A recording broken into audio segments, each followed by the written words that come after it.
Twitter says, hey.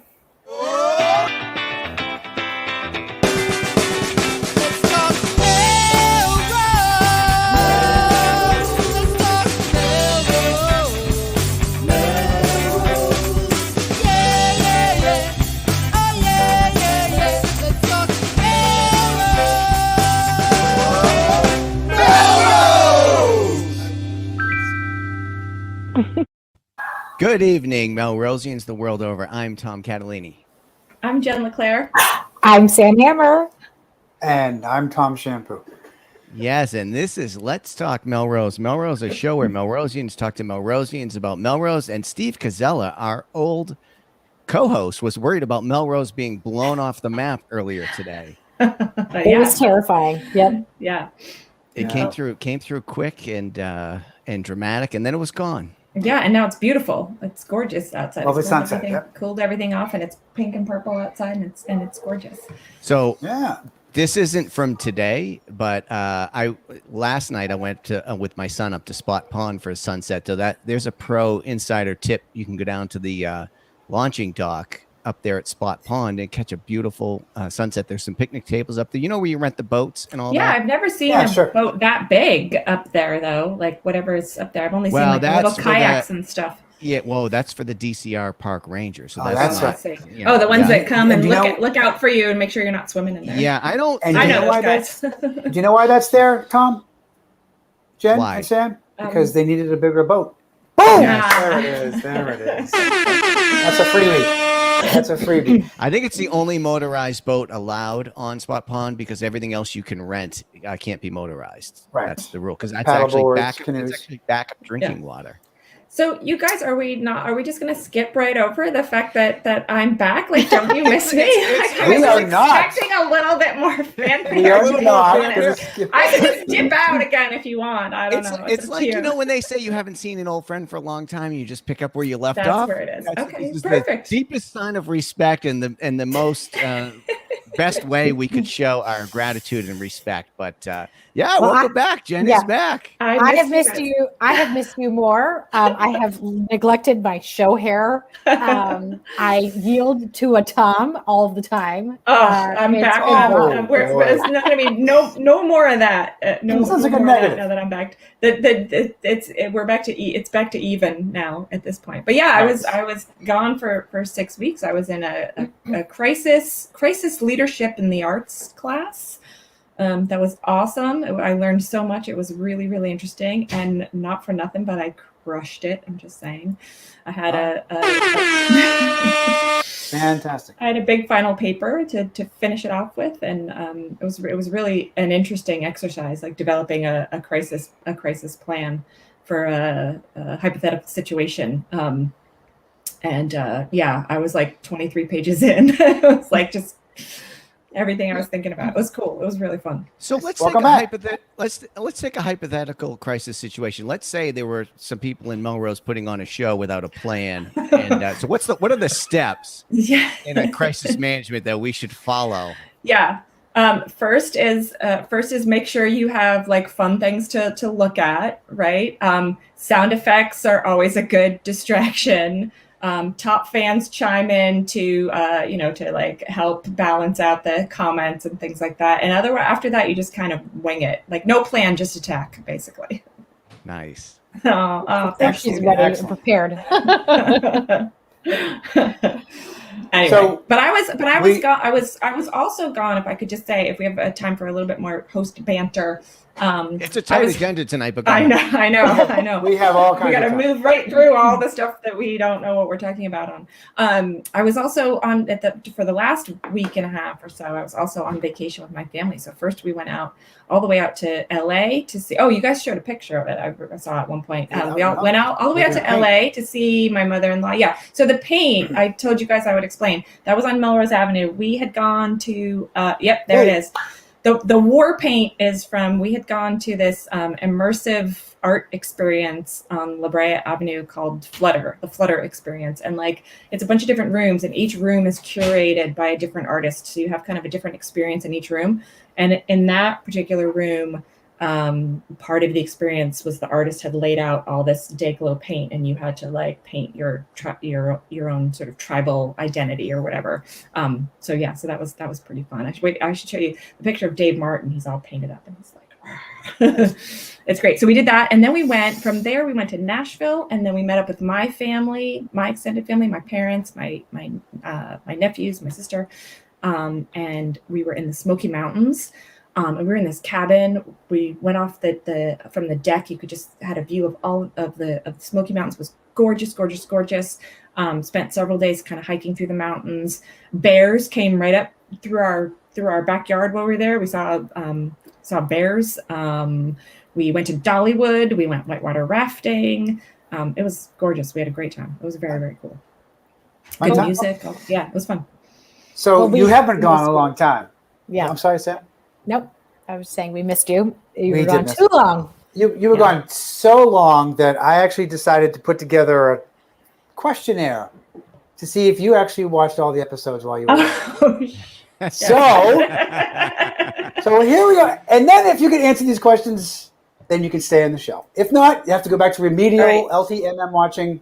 I don't even have my phone. I was going to say top fans text me the answers, but I don't have my phone. No help from the audience. Cannot get help from the audience. Friend. I need to all phone right, a friend. listen, we can get so let's give her like one phone a friend in the comments if she calls for it. If she calls one time. I don't have my phone though. I will start with question 1, and then we have other questions to follow. Okay. All right. At the start of episode 83, how many hosts were on air and name them? 1, Sam Hammer, and she killed it. All right. There we go. I hope I win an LTMM mug. All right, who's next? I think Tomcat. I think I have number 2. Okay, here's your question number 2 of 5. Did you guys plan this? You jerks. If you want to change the sorry, that was his note to me. Dear Tom, here's an email. You're such a great guy. I'm sure you can do a great Don't job. forget to pick up milk, Stephanie. Yeah, right. Exactly. All right. Number 2. How many full-grown moose did the Food Drive founder, Jana Jimenez, who I saw at the farmer's market last week, by the way. Nice. Shout out. So how many full-grown moose did the Food Drive founders' donations equal on that show? How many moose? First of all, I think I was still here for that, but I still might not remember it. 290? I'm sorry, how many? 290? Am I close? Wrong.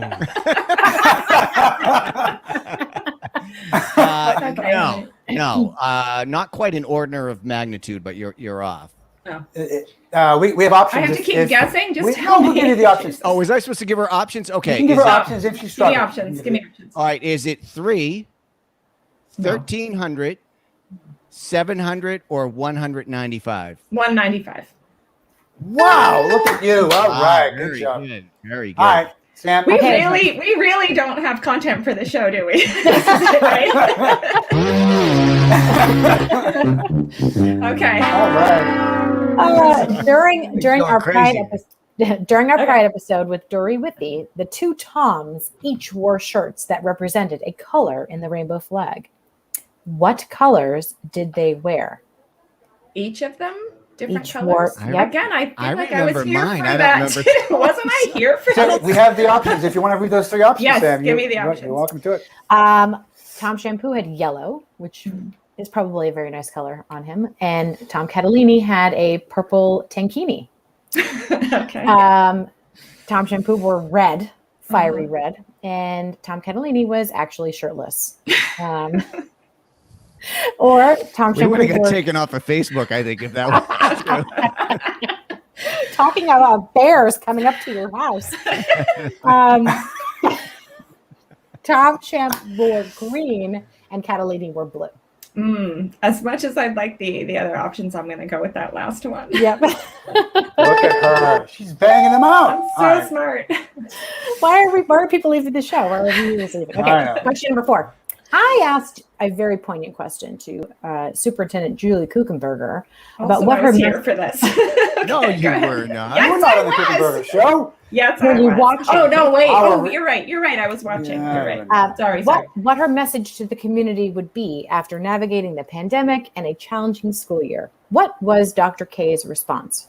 A, I'd like to give the entire Melrose community a series of giant Catalini air horns. B, I think all the credit falls squarely on LTMM. The four of you are truly unsung heroes. Agreed. I remember Or her C. saying that.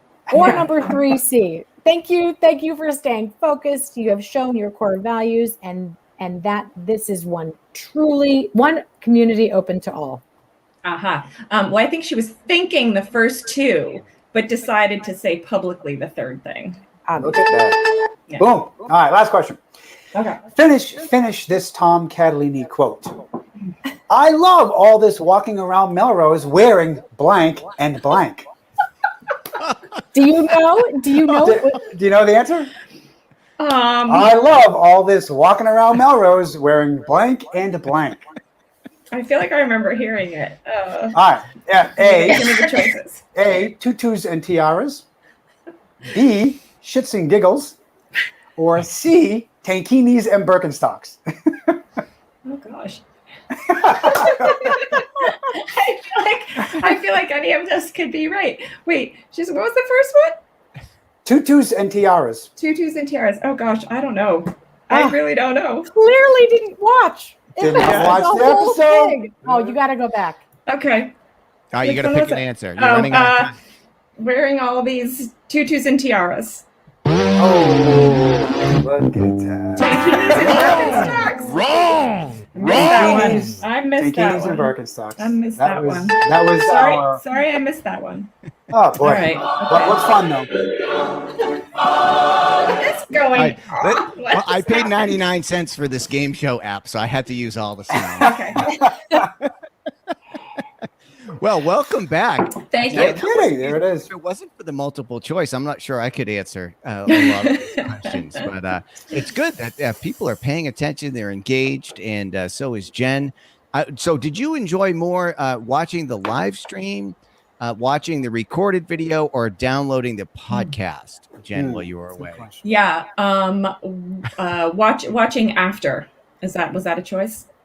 Like weeks after, maybe After. I watched the first 10 minutes of each one to see what kind of shit you were saying about me, and then I tuned out. Well, we have a lightning round, and I'm happy to facilitate this lightning round. Please. True or false? Oh God. Here we Okay. go. Ready? Do. Oh my God. So, true or you guys false? are killing me. True. They're all true or false. Okay. We recently had an episode that featured Mayor Paul Boulder. Oh, sorry. Wait. I wasn't expecting the lightning round. Go ahead. Okay. What? We recently had an episode that featured a Mayor Paul Broder impersonator. True or false? Oh gosh. False. False. Wrong. Oh, sorry. Wait, that was correct. We recently had an episode that featured Sam Hammer singing a show tune. I hope that I can't remember that happening. Okay. I would like to hope that that's true. Oh, thank God it didn't happen. No. Oh, We recently had an episode that featured someone other than Tom Catalini using an air horn. Ooh, I don't know that he would allow that. I'm going to say false. that was true. That was true. Allowed that. I can't believe it. Wow. Okay. Yeah. Oh, I can't read this next one. I have another one. Are they being texted in from super fans at this Yeah. point? No, don't read it. Okay. Anyway, All right. I will read the last question. The last. I'm not doing so well on the lightning round. We recently, true or false? We recently held an LTMM all-staff meeting poolside at Jenny LeClair's house. Yes, I know that was true. I think half the town was hosting meetings at my house while I was not home. well, welcome okay. home. Thank you. I was happy to be able to be of service to my fellow Melrosians during that horrific heat wave. I did not miss that while I was gone. But I do have to say, literally, since I've been home, it's been cold and raining every day, and I'm starting to take it personally. It's kind of been crappy. Well, Except for on the 4th. Well, The 4th, when you guys all came over, that was nice. except for me. So yes, we love. that's why it was great. I was out of town. I also had to travel unexpectedly and couldn't be available that one time. Okay, we welcome you back, Jen. It's great to have you, and I'm sure it's great all to be the back. fans Happy like 4th, the everybody. trivia. Yeah, happy 4th. Now we got to get on to the news. Yeah.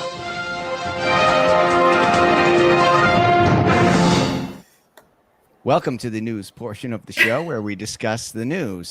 Tom is going to lead us off with some latest developments. I am. It says Tom. It just says It does say Tom, but there's two. Any Tom. Pick a Tom. Either one of the Tom. Well, I think the biggest development is that strange and unusual story that we woke up to on Saturday morning this past weekend. Was it Saturday morning? Yep. Up in Wakefield, our neighbors to the north in Wakefield, the 11 men who were arrested eventually, which was good news. But these people that were referred to as Rise of the Moors, who were pulled over or had pulled over on the side of the highway in Wakefield. Luckily, a state trooper had seen them trying to fill their gas tanks with gas in the middle of the night, the overnight, and they had long guns. They had other weapons visible. Got pulled over, stopped, and then everything, as people had seen and heard, everything kind of unfolded over the course of the next 9 or 10 hours. And then resolved peacefully, which I think is the best part of the story. They were peacefully in that no one was hurt, and so they were all arrested without any incidents. So I guess it's just an unusual story. It went on a pretty long time. Yeah. I was surprised at how long it went on, and I didn't realize it started at 1:30 in the morning. Yeah. But I think, Wakefield and friends up in Wakefield were obviously very concerned. I mean, it shut down not only the highway, but parts of Wakefield also. The farmers market in that area was totally shut down. And shelter in place, right? Yeah. I would imagine. Yeah. No, I can't imagine. And I guess the drama continued in court today, where these guys were being arraigned, and I think there's a couple of them refused to identify themselves in any way, and they were all there were people in the, I guess, supporters, friends, whatever, in the audience shouting stuff, and people just contesting things. So what's normally, what they said on the news, was normally kind of a routine arraignment thing that takes minutes, went on for like hours. It's hard to understand what's going on in their, passing through from Rhode Island or New York, going up to Maine. Going up for training. Like that's weird. It's just Anyway. It's odd. So you never know what's going on. And it's scary to see that happen, and it's strange, and we really can't yet sort of understand what's going on. But and there's lots of different types of people in our midst, right? I guess in our midst is and I agree with Sam. Like, thank goodness that no one was hurt. Right. It was really scary. I don't understand how. I don't understand how can you not realize that you're sort of living this like extremist kind of life and point of view? Like, how can you not be aware that you just can't function in society like that? It's just bizarre. Like, I don't care what the mantra is not the right word, but the philosophy behind it. It's just, if you're going up for military training and it's just bizarre. I also, and because this is LTMM and we get to pick on everything, I also sort of love that if they were kind of like preppers and going up for training and stuff, that they ran out of gas on the side of the road. Massachusetts. Well, in Massachusetts. Although Tom can understand that part. Oh, let's not relive the April vacation story right now. Hat tip to the New Jersey Turnpike Authority for quick gas refills, by the way. But it's odd. I think people end up in what they call a filter bubble. I can't explain this or what happened, but you do see a fragmentation of where you get and share information these days. I mean, we all see what happens to some extent on Facebook, Twitter, wherever you participate. But it's very easy to only see some slice that's shaped for you. And then there are people out there manipulating that and all that.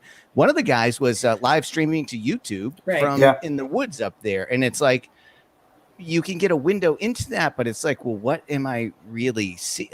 what am I seeing? How does it work? How is it connected? Yeah. And it's probably hard for us to get a context around their situation, just as it is for them to get a context on their situation. It's very confusing these days. Right. Yeah. Well, it was also weird that felt normal to them. Like, my logical course of action is to YouTube Live. Like, that's now a new thing, right? That we live in social media world. That there was one clip where the guy's like talking. I think a reporter had found him and called him, and he wanted to be sure that the reporter knew to be checking him out live streaming on YouTube. It was like right. He was giving out the address. I saw it. Yeah, but weird. So he's got his channel, and people follow that, and you end up in that little bubble. And if you're watching that stuff on YouTube, it shows you more of that stuff. I mean, there is a problem with the big tech and the way that stuff is. They keep showing you the same stuff, right? There's not any attempt to like show you a diversity of, or like, here's a counterpoint to whatever you're watching. It's more like, oh, you like this, and because I can show you more advertising and all of that, and it just keeps getting, this problem keeps getting worse and worse, and I don't really know how we get out of it. So I get that, but I think I don't care how thick the bubble is. If you can't recognize that you are no longer able to like function in society, like that's weird. But what about the people in these cults in the 70s that went and drank poison or what? You know, like how do you get in that situation and you don't recognize it, and then sometimes somebody escapes and they sort of figure it out, but it's and let's not forget, everybody's the hero of their own story, right? So they always think that they're right. So these people that think that they have the right to live in their sovereign state, that they don't want the federal government to have any laws whatsoever. They believe that they're not beholden to any federal law whatsoever. So they have the right to do what they want to do. So they think they're right, even though we have laws in Massachusetts that say you can't carry open weapons on a highway. They believe I don't have to listen to that law. So as Tom points out, everyone thinks that they live in their bubble, or everyone believes that they're in their bubble, and that they're right about that. So how do you change that mind? I have no idea. That's a real challenge. I don't know, but I'm still waiting for the article to come out from a psychologist or psychiatrist that teaches us how to deprogram cult members that we're now related to. So. Save grandma. Yeah. Anyway. Okay. So interesting. So that was exciting. Yeah. Let's talk about other heroines and other stories, Sam. Oh, there we go. That was the best. Past guest and fan of the show, we are equally a fan of her, is Sheila Gausch, is named Commonwealth Heroine. It's an award at the state, and I'm just going to read a little bit about what that is. So congratulations. Commonwealth Heroines are women who don't always make the news, but truly make a difference in their communities, businesses, or volunteer endeavors, which she has. You have been selected, Sheila Gausch, because you are a woman who, without fanfare or recognition, use your time, talent, spirit, and enthusiasm to enrich the lives of others. So thank you, Sheila, for all the work that you've done advocating for Pants Pandas legislation and all of our children, and all the work you do in Melrose. Insert air horn. There we go. And I was going to say, I don't know the episode number, but Jen, if you want to go back and watch the episode that Sheila was on to get caught up on more details. Maybe we can here put that for link that. I think you were here for that. I was only gone a couple of weeks. Jen's gone like 11 years or something. You know? What happened? Okay. Also, just on that point too, I'm not sure if you mentioned this, Sam, but it's worth mentioning that Sheila was nominated by Representative Kate Lipper-Garabedian. That's where the nomination came from. So, thank you. Thanks to that. Thank you. Can I do a quick backtrack to the heat wave, because we skipped over the heat wave, and I did want to bring it up. Yes. We're experiencing a heat wave. We talked about it a little bit before, but it's worth bringing up again because it's a national urgent matter. I think more people die of heat-related illness than any other weather-related anomaly. So heat is a really, really big issue in urban environments and suburban environments as well. A lot of people, especially those that are older and less healthy, suffer from the heat. The heat wave that's been in the Pacific Northwest has been crazy. There were temperatures in Canada that were hotter than any ever recorded in Las Vegas or Atlanta or other southern states. So it's really weird that northern U.S. and Canada have this heat wave. It's 120, 121 degrees. But here, we're seeing obviously 90-degree days. We had, I think we said there are 14 on average per year in Boston, 90-degree days, and we've already had 10 or 11 already this year as of July 4th, July 5th. So it's real. It's happening. It is climate change, and it needs to be discussed at that point, at that level. That's my little PSA. So it's true. So we were while we were in LA, my brother-in-law, my sister-in-law, and their family, they were going to drive to meet up with us from Phoenix, and they were having they're used to it being hot in Phoenix, but same thing, like unusually hot. And they couldn't take the trip. It's 2021.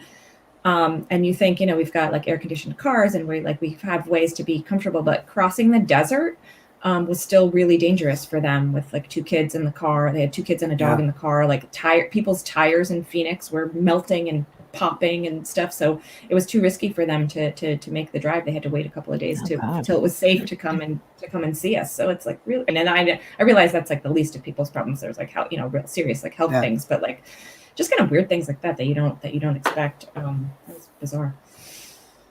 So another LTMM trivia is on February 9th, episode 65 was with Sheila Gauss. She just posted in the comments. So for folks that want to go back and see that, can you believe that? That was check that out. I don't know how you found that fast. That's amazing. Ago. Let's make some popcorn and watch episode 65. Speaking of watching things, Jen, you were supposed to be watching something tonight. I was trying to watch the first of 2 interviews for the finalist candidates for the Melrose Public Schools Director of Visual and Performing Arts. There are 2 final candidates. They had a forum, community forum for the first one tonight, and I registered to do that, and I did not get the link, so that was disappointing. I would have liked to see that. So the first one was tonight, and there's the second one is Thursday. So the first one that I missed tonight was is Steve. One of the finalists his name is Steve Black. He's the current interim assistant principal at Saugus Middle School, and also served in that same role at Everett High School.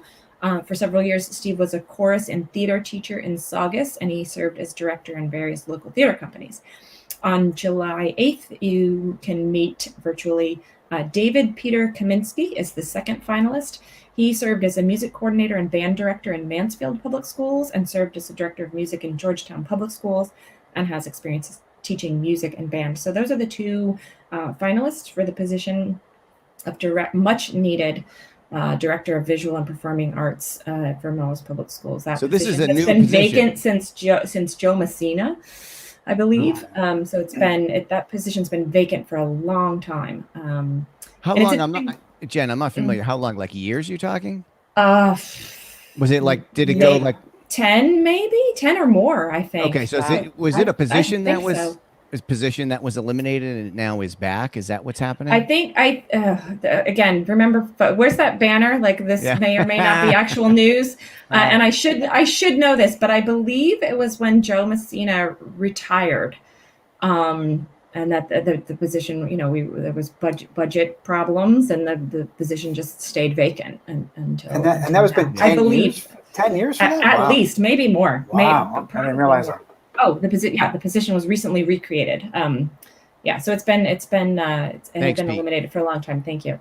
So anyway, it's two semifinalists. It's interesting that they both have that music background. But it is a director of visual and performing arts. So they're going to have to do both of that. And I'm really hoping, again, you guys know, I always plug the like destination imagination stuff, like STEAM education, the science and technology and integrating the arts fully in all of the rest of our core curriculum subjects. So it's not, art for art's sake, yes, absolutely, we need that. But I think that this position really needs to have a good understanding of how to integrate the arts into our entire core curriculum. So, sequential, standards-based curriculum with arts added in. Geez, you should have applied for this job. What the heck? Yeah, really? You've got the crisis background. Right.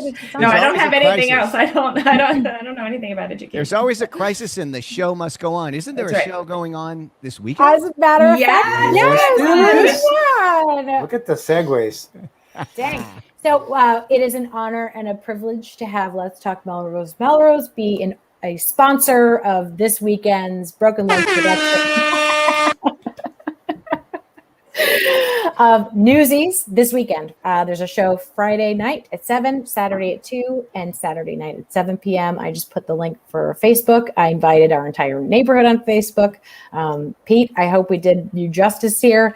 But yes, it's going to be a great show. I can't wait. The kids in action, and it's going to be at the middle school. So we haven't been in there in a long time. I know. I'm Live so in excited. person, live in person audience, right? Yep. Get out and see some theater. Yeah, get out and see a show. I mean, this is what it's all about in the summertime. We're able to do these things. So go ahead and do them. Yeah, I think we're going to go Friday night. When you guys? I'm going when you're going, Sam. Just tell me. I think we're going Friday night. Okay. Yeah. I got a grad party on Saturday, so maybe Friday. Okay, cool. We'll see. Oh, this is Okay, gonna be so there it good. is. It's planned. I'll go on Friday. We got to get our tickets because now it's going to sell out on Friday Yes. night. Yes. All right. Good. Have you All been to right. live theater or movie theater since at COVID times? No, I saw a concert when we were in Nashville, though. That was the first time being Yeah. inside and seeing a concert. You know, Nashville was lively. Dollywood was packed. So buy tickets early. Oh, limited seating. Okay, so it's Here we go. live theater open, but Don't buy Are we any fighting tickets each yet. other? don't buy tickets yet. Don't buy tickets for Friday night. No, I'm just kidding. Yeah. All right. Well, clearly we need to get on it then, so that we We don't get on it. boxed out. Well, 'cause I wanna- was at the theater this past weekend, and I have to give a that's shout right. out to the White Mountain Pride group, as well as I'm going to put the theater up here. We were up in North Conway, the M&D Playhouse at the Eastern Slope Inn. We saw Xanadu, and I knew nothing about Xanadu, but was super encouraged, I'll put it that way, by a top fan to go make sure we got to see Xanadu. And it was an amazing show on roller skates. And then, then we had a pride raffle. We won the raffle. I don't have our prize with us for the show, but we'll put them up later. But What was the prize? What was the prize? we have like an entire bag of swag. It's like tattoos and stickers and Fun. artwork. So there's some like original art pieces that we won, but also our new Christmas tree topper. the pièce de Fantastic. résistance. Yeah, it's amazing. But not like Olivia Newton-John, like wishing you a happy birthday, like one of those celebrity deals with, hey, Sam and John and everyone. No, better. no. Is that what Olivia Newton-John sounds like? Hello. I don't know. Maybe today. Who knows? I don't know. That's super cool, Sam. I'm glad you guys had It's fun. that. I'm glad you and the family had that experience. It sounded like a great production, really important work they're doing. Yep. Really cool. It was awesome. So I'll put the link, and then we might go back up for Clue. Clue is happening in September. sounds good. So Fun. Great. we're booking that show as the show will be up at the show. Okay. Yeah. Oh, we can all be characters. Oh, right. Yeah. Colonel Mustard. Yeah. I want to be With the Professor hammer. Plum. Tom Shampoo on episode 87 With the pen. with the sound effect. Who killed the show? In the study with the The Let's Talk Altoona mug. Melrose mug. Hey, we should design a whole Clue game for Melrose. It could be Okay, all don't talk about it Melrose. anymore. Shh. Why not? Is this Because- the next show meeting? Yes, but Next don't step. tell the people. We have to unveil it. We Don't have to tell the unveil it people. now. Don't tell I the like people. They'll I steal like our when- idea. They'll steal our idea. I like when Tom called it the all-staff meeting. So, all right. So that's hey, you know what? I'm gonna go reserve the domain name right now, and then Okay. we'll continue the meeting. But one more thing I just wanted to share that I was downtown yesterday that was fantastic to see was Oh, Santa yeah. Fe Oh is yeah. coming. Woo. It looks nice. That's the Mexican restaurant, martini bar, ice cream window place. I like the decor. How does it Looks look? like they Yeah? have a ways to go, but the sign's up. And then they had another one below that. I don't have the picture loaded up here, but it was like, we're excited to be part of the town or something. Oh, like nice. that. Yeah, All right. it's cute. So a lot of new stuff. And Tom, did you say Biddy and Bose was opening soon? I believe what I read was that it's opening the first week of July. I don't know if it's started the 8th, 9th, 10th-ish or later in the week, but I think it's this week and maybe next week if I'm wrong. Cool. So, but I think it's opening soon. So we'll look for that as It's well. either today, tomorrow, or next sometime. week. Well, that's my way of It's either open now or it will be in the future. that's my way of being right, even when I'm wrong. All right. This show is just Hasn't changed much since you left, Jen. nope. Perfect. Well, Perfect. for a show where we thought we had nothing to talk about, we managed to drag it on past a half an hour. So let's. It was riveting. Who are you kidding? I know. Let's let Absolutely. the poor people go home. All righty. All right. All right, poor people. We'll see you around town.